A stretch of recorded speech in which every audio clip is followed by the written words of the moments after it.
चोरी चोरी का। ब्रजवासी बोले लाला हमें चोरी करना सिखाएगा? अरे भैया हमारे तो बाप दादे ने कभी चोरी नहीं करी, तू चोरी करे वो सिखावे को लाला। और फिर तेरे घर में काय बात की कमी है? अरे 9 लाख गैया है नंद बाबा के यहाँ और नित्य नयो माखन हुए, अरे तोय का जरूरत पड़ी है चोरी करने की लाला? भगवान बोले हम कोई रुपया पैसा की चोरी थोड़ी करेंगे, हम तो माखन की चोरी करेंगे। बोले माखन की चोरी करेगा? तेरे घर में का माखन की कमी है? तेरे घर में तो कितना माखन होता है। बोले मेरे घर में तो कोई कमी ना है, लेकिन जा श्री धामा को देख, जा मनसुखा को देख कि सूख सूख के जे एक हड्डी को हो तो जा रहा है। जाकी मैया अपने पूरे माखन को और मथुरा में जाकर के बेच के आती है। अब लाला अगर ऐसे ही चलते रहो तो मथुरा के लोग तो पहलवान है जाएंगे और हम ब्रजवासी हो जाएंगे कमजोर। बोले मेरे घर की चिंता मत करे, चिंता तो मुझे मनसुखा की है कि जाको बिल्कुल सूख सूख के ये 1.5 हड्डी को है। बोले खाए पीवे की कोई चोरी नहीं मानी जाए। बाल बाल बोले भैया तो हमने तो कभी चोरी करी नहीं है, अब कैसे चोरी करेंगे? बोले ऐसा करो आज चोरी पहले अपने अपने घर करो, आज प्रैक्टिकल करके देखो, अगर अपने घर में सफल है जाएंगे तो फिर कल को दूसरे के घर में करेंगे। बोले ठीक है भैया। आज सब लोगों वहां से गए और सबने अपने अपने घर चोरी करने का प्रयास किया। तो कुछ तो सफल हो गए, कुछ पकड़े गए, कछून में मार पड़ी, पीठ सुझा दी मैया ने, मार मार के छड़ी थे। अब दूसरे दिन सब इकट्ठे हुए। बोले लाला कौन कौन चोरी करी? बोले भैया मैंने करी, मैं तो सफल है वो। दूसरा बोला लाला तेने ऐसी चोरी करवाई, मैया ने मेरी पीठ सबरी मार मार के सुझा दी। भगवान बोले जादारी के एक छोटा सा काम तो बतायो, एक चोरी करवो तो बतायो, तो पे वो काम नहीं भयो। अब ऐसा करो आज से मैं तुम्हें चोरी करना सिखाऊंगा।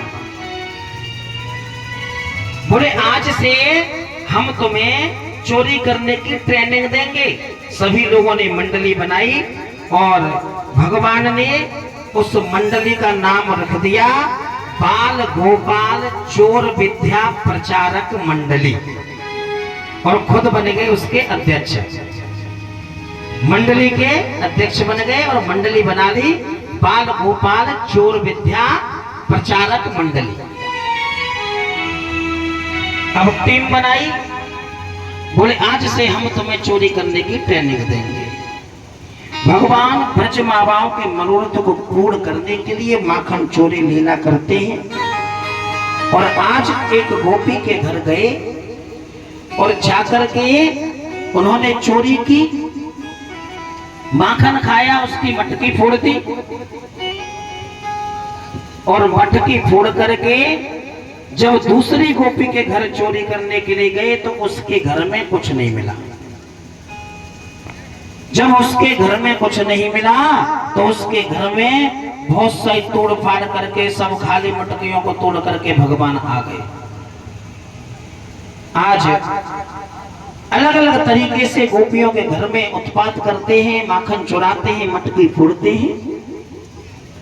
एक दिन एक गोपी ने प्लान बनाया, एक योजना बनाई कि रोज ये नंद को छोरा हमारे घर पे आकर के मटकी फोड़ जाता है, और जब जाके मैया से शिकायत करते हैं तो इसकी मैया कहती है कि मेरा लाला तो तुमने वैसे ही बदनाम कर रखा है, अगर तुम्हारे घर जाता है तो पकड़ करके दिखाओ।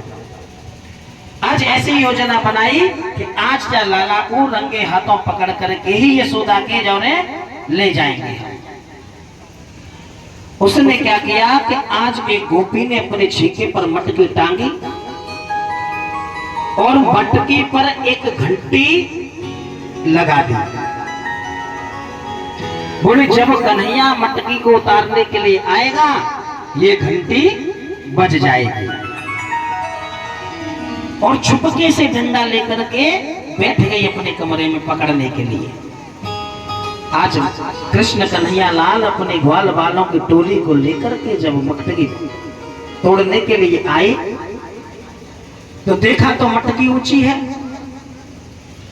सबने एक के ऊपर एक, एक के ऊपर एक, एक के ऊपर एक ऐसे चैन बनाई और सबसे ऊपर कृष्ण कन्हैया लाल पहुंच गए और जाकर के मटकी में से माखन निकाला।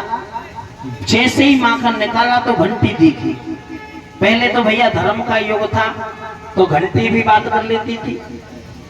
अब भगवान ने देखा घंटी तो इशारा कर दिया कि बजना मत जब तक हम माखन न खा जाएं। घंटी नहीं बजी। भगवान ने सबको माखन खिला दिया। भगवान ने सबको माखन खिला दिया और जब खुद को खाने का नंबर आया और जैसे ही भगवान ने माखन खुद खाया, अपना भोग लगाया तो घंटी बज गई।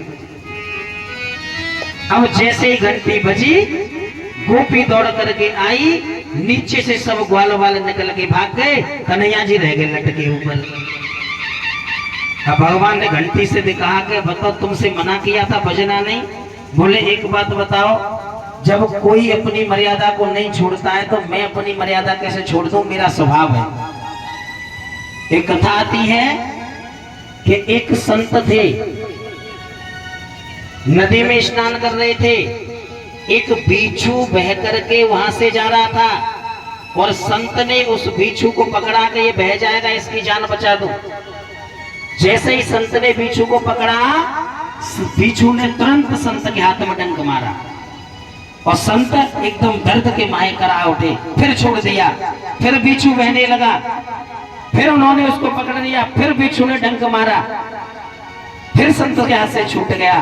3-4 बार ऐसे हुआ। एक रास्ते से लोग वहां से गुजर रहे थे, बोले बाबा ये तुम क्या करते हो?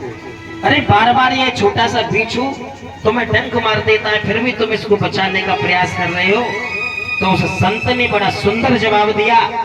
कहने लगे कि जब ये 25 ग्राम का बिच्छू अपने स्वभाव को नहीं छोड़ सकता है, क्योंकि इसका स्वभाव है डंक मारना, तो मैं 50 किलो का व्यक्ति अपने स्वभाव को कैसे छोड़ सकता? 50 किलो का संत, संत का हृदय होता है दयावान, संत हृदय नवनीत समाना। तो मेरा हृदय है, मेरे सामने अगर किसी पे आपत्ति आएगी, मैं इसकी जान को बचाने का प्रयास करूंगा, चाहे ये मुझे डंक क्यों न मारे।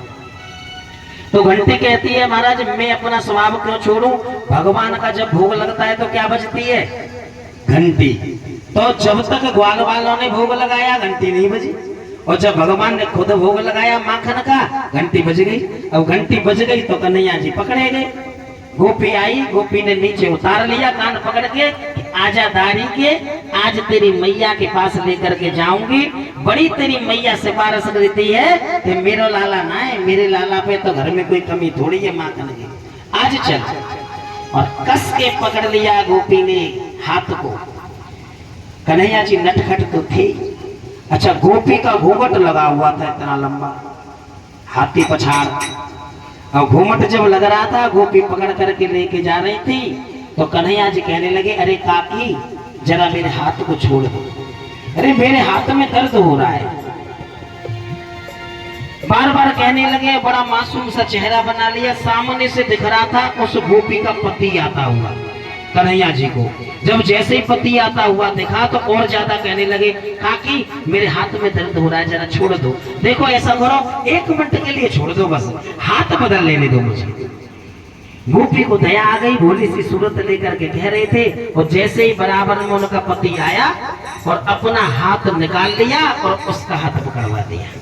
अब पति ने समझा पता नहीं कौन स्त्री है, भैया ऐसे कहाँ लेके, गोपी का लगा हुआ था घूंघट और वो लेकर के चली गई। भगवान तो लीलाधारी थी और वो साथ साथ चलता चला गया और खुद गए दौड़ लगा करके और रास्ते से पहुंच कर गए, शॉर्टकट रास्ता से जा करके चुप सो गए अपने कमरे में। अब गोपी पहुंची शिकायत करने यशोदा मैया के पास और जाके कहती है अरे नंदरानी, बड़ी तुम रोजाना अपने लाला की सिफारिश लेती थी, आज तुम्हारे देखो तुम्हारे कन्हैया को मैं पकड़ करके लाई हूं। एक गोपी कहती है तुम्हारे लाला ने मेरे घर में घुस करके मेरे माखन को लुटा दिया।